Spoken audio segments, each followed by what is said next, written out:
Hello everyone, welcome back. Today's video is not quite what I'd planned. I rehoused my Brachypelma hamorii 3-4 days ago, I think it was. Bit of a heavy week this week.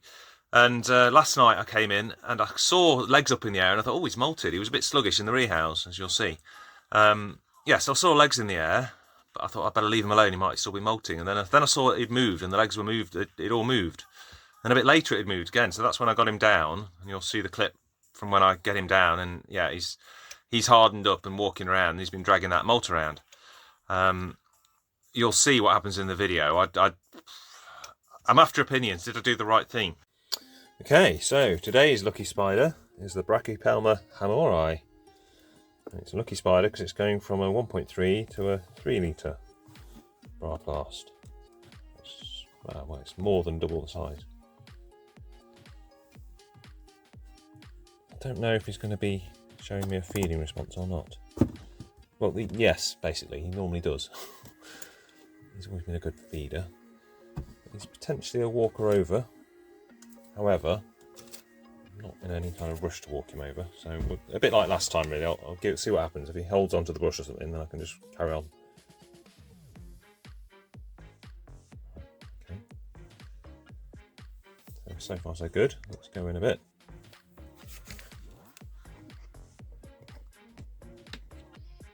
Actually, I should be making the enclosure up really, shouldn't I? Sorry mate, I've not made your enclosure up. A bit too enthusiastic there. I don't want me messing about with it once he's already in. So how about something like this?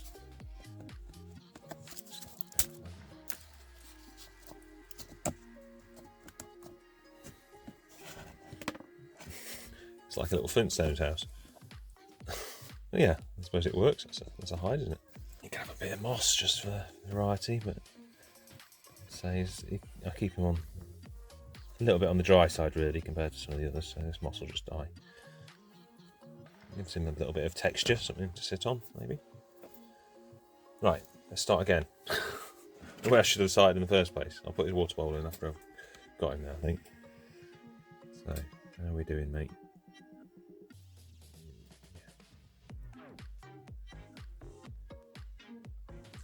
Chilled out so much since he was small.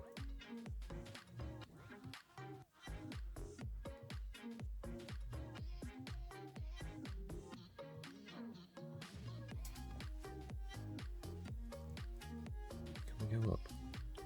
Stuck on the brush now. That's it.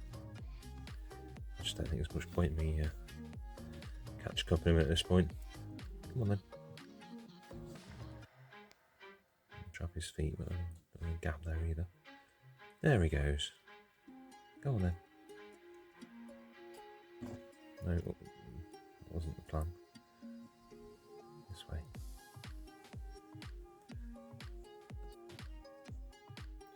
Just gently push him over. That's it. There we are. That's it. Okay, he's in a perfect spot for a photo shoot. Yeah.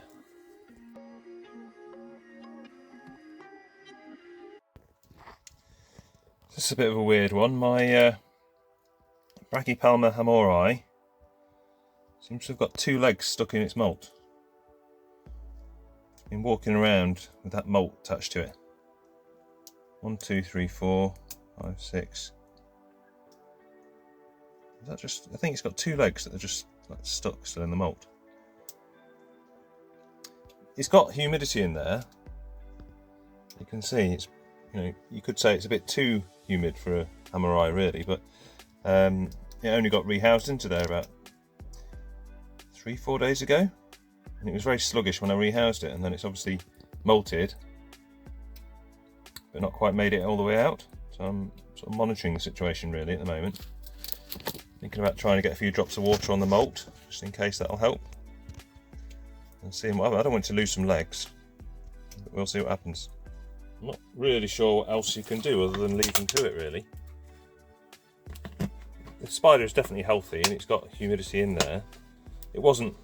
I've never kept it bone dry anyway. It's always had a bit of moisture going on. So I'm not sure whether it's just a question of Give it some time.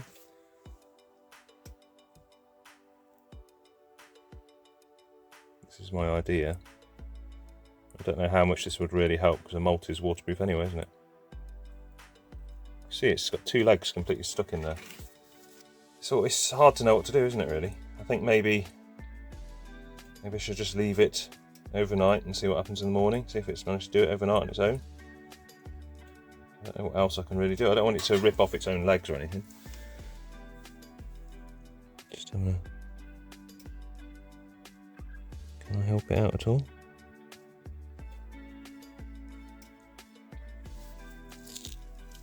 If it's just not getting purchased to be able to sort of pull the legs out, maybe that's part of the problem.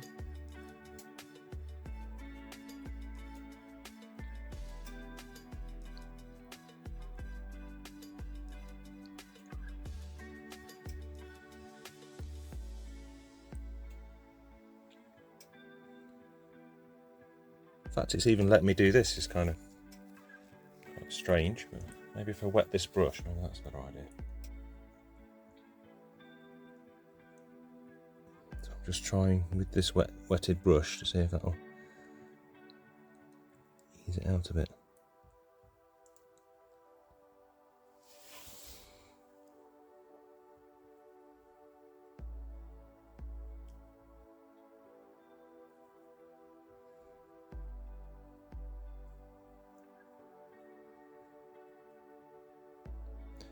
Yeah, that's definitely part of the old one. That is as well.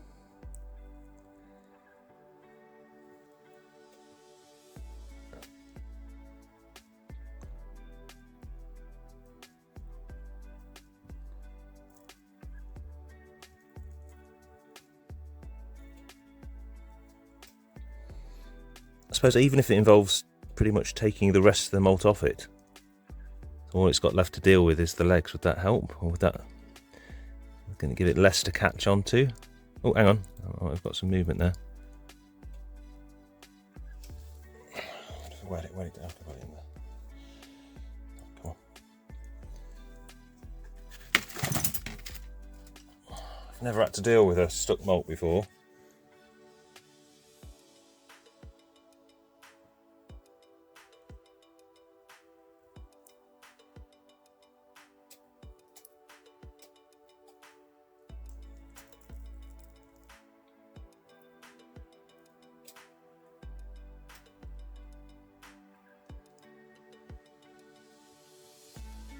It's very firmly stuck.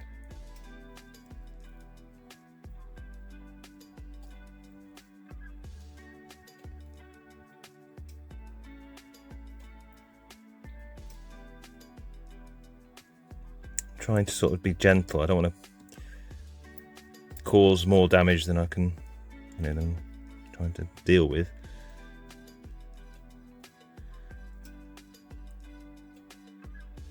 So that's me kind of like pinning down the legs, see if it wants to try and pull it out itself.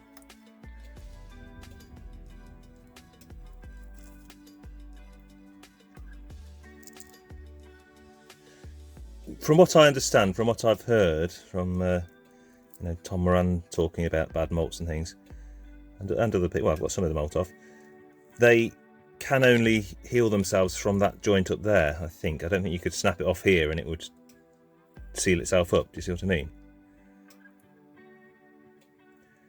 I'm sort of thinking if at the very least it's just got 2 legs stuck in a moult instead of the whole of its moult, possibly that would be a good thing. Right, let's get all this out of the way.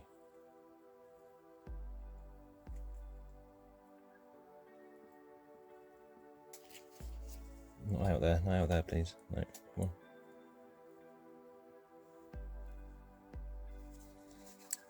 This is unprecedented. Oh, hang on. I can see white around there. I think it's popping its legs off. Yep. Sorry.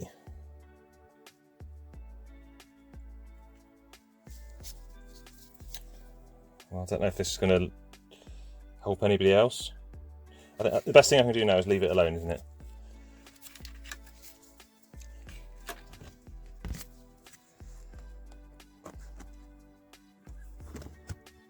would this act as a help or hindrance? I mean, I want opinions basically. I don't know what else I could have done then.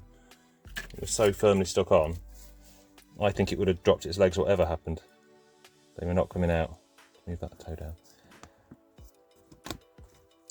So all I can do now is leave it alone and hope it sorts itself out basically. It's just dropped 2 legs. I know they can do that quite easily. I've just never had to see that before. So yeah, I don't know. I'll check him in tomorrow. Okay, so it's the next day. Let's see. Well, he's not sat in his water bowl anymore. So what we're looking for is, has he healed up? Is he still okay? So. Oh, by the way, I did sex the moult because I was messing about with the moult anyway. I said to sex it, and he is a boy. I've always called him a boy. Turn around that way and maybe we can get a look at those legs. No movement from him at all.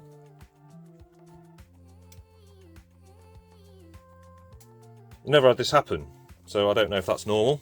Should they look a slightly orangey colour? I don't really want to go poking him. He doesn't look dead to me. I mean, that looks healed up to me. I can't tell you for sure. I'm going to get some life out of him. Yeah, okay, so he's alive. So he's not bled out. He needs more water in his bowl, obviously. Okay, so I think he's survived the experience from what I can see. I'll be monitoring him over the next few days, obviously. Won't feed him for a little bit. I'd done everything with my tarantulas, and I gave him, I think, 2 days where I didn't look at them, so he must have molted in one of those days. And then when I looked at him, obviously didn't really look like this, he'd already hardened up. He was walking around, dragging it around with him. So there we are, really. It's just a weird experience for me. First experience that I've had of a bad moult, a stuck moult, I could call it. I don't know what you call it. Keep finding bits and bobs lying around here. I don't like leaving old things in there. Yeah, so there he is. So thanks very much for watching. Good luck, Mr. We'll call him Pegleg from now on, I think. But yeah, just hope he does all right.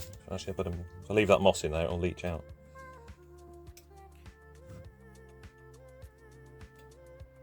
Just get that out of there.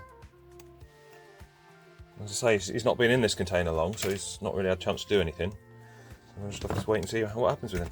Thanks for watching. Bye bye.